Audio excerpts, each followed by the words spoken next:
Hello, everyone, and thanks for joining me again. It's indeed always a pleasure for me to share content. This channel is dedicated to sharing information on critical issues and making connections with historical and cultural issues. The content is being developed based on viewership, therefore, you might see me adding additional content in various areas. It's based on the demand of how people are viewing this channel. Nevertheless, I will try to touch on the topics that are relevant and dominant to me and my community. Okay, let's go now and talk about Obeah. Today, I want to make a connection to my Jamaican culture. How many Jamaicans have said in their lifetime, listen, Duppy held me down in a bed or a settee? For many, the only escape for them was to say Psalms 23. The Lord is my shepherd, I shall not want, and they go on and on until they are released. Luckily for many of them, they attended Sunday school or Sabbath day worship and always remember the Lord in the need of crisis. Hence, they were delivered out of that slumber of being held down. According to them, many stated they were held down by duppies. I don't know how true this is. However, one point in my life, I had that experience. For many of us today, we are uncertain why we meet these connections. But let us look in retrospect. Jamaica has a strong connection to the African tradition and spirituality, of course. However, let's not forget that before the Africans came to Jamaica and the Caribbean, they had their religious beliefs and so forth. However, Christianity was forced upon them. Remember, the Africans brought their spirituality to the Caribbean, which was often seen as a powerful resistance against their oppressors. Obeah is an ancient tradition from West Africa that arrived in the Caribbean, of course. The Obeah practitioner has played a vital role in Jamaica's history, from the early days of the colonized period to a present-day system. The practice of Obeah was banned in the 1760s. It was associated with the Taki Rebellion, which began on an estate in St. Mary and spread across estates. According to evidence given at one royal commission, Obeah was a poisoning under the pretense of witchcraft. In one book published in the 1920s, Obeah articles included rusty nails, cat's teeth, bones, pins, sometimes graveyard dirt. The list is too extensive to list. In all cases, the Obeah man would instruct others on what to do and how to administer the materials. The Obeah man believed that he was born with certain gifts and they had to be passed on from generation to generation. And they underwent a certain level of apprenticeship period to ensure that they passed on their skills. Let me also make it categorically clear that they were also Obeah women who knew the trade just as well as the men. According to one book published in the 1820s, it states that the Obeah man is not only a priest, but also a doctor. He must also have knowledge of herbs, otherwise his mission is not of a true Obeah man. His herbs will also be his traded secrets.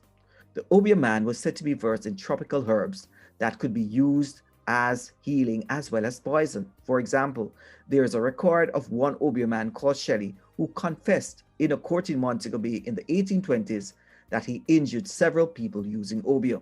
One white historian believes that the Obeah man was called upon to poison white people, masters, mistresses, and overseers, not the black men and women.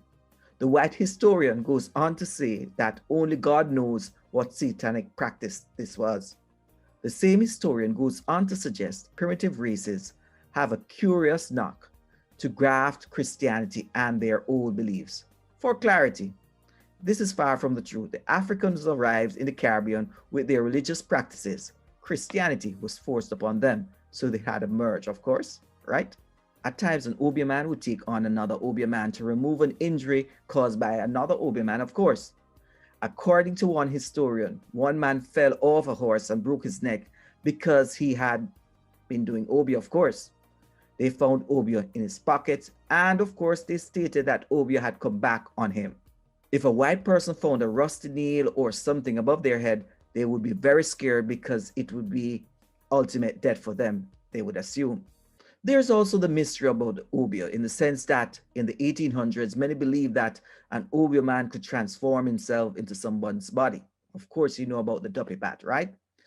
Back then, the Obeah man and Obeah seemed to have no limits to what they could do. As a matter of fact, they seemed to be the gods of that time. Obeah and Duppy seem to have some connections, as one writer outlines.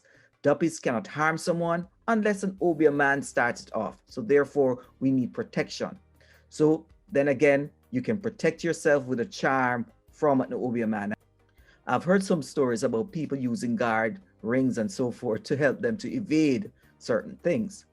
While I have focused mainly on Obeah men, let me again state that Obeah women were also as powerful as the men, and today we call them mother woman. Let us now examine our current system in Jamaica. After 400 years, our African tradition continues. We have mother women and we have Obeah men, and of course we have those healers who are all around. They provide various services. Regardless of the social and cultural status, many will seek a read up or some sort of services from these practitioners. However, these practitioners do not work within the context of law because the laws were inherited based on the racist structure that existed prior to our independence. So Jamaica still operates under the Obeah Act. Prior to the 1950s, Jamaicans were still being arrested for their practices as it relates to Obeah. In 2001, I personally witnessed a situation where I was a victim support officer in Jamaica and I was attending court. And as a matter of fact, one young lady decided that she would not testify based on a situation. When I asked her father, the father said, listen, I'm not going to allow her to go back into that court because she wrote down yesterday because someone had Obeah'd her. Of course, she did not give her testimony and hence the perpetrator got away. So the end result is that belief kills and belief cures. Obeah has played a valuable part in the emancipation of many because guess what? They saw it as a powerful tool for emancipation. So as we go through, do not say, all right, it's the worst or most evil thing, but let us appreciate the construct and where it falls in our culture because it should not be evil, but it should bring across good because that was the intention. I believe that belief kills and belief cures. So I'm not positioning the practice of Obeah because, of course, I am of a different perspective. So I'm going to stop here, but it's all about learning and critical thoughts. Thanks for sharing and thanks for viewing this channel. And remember to subscribe.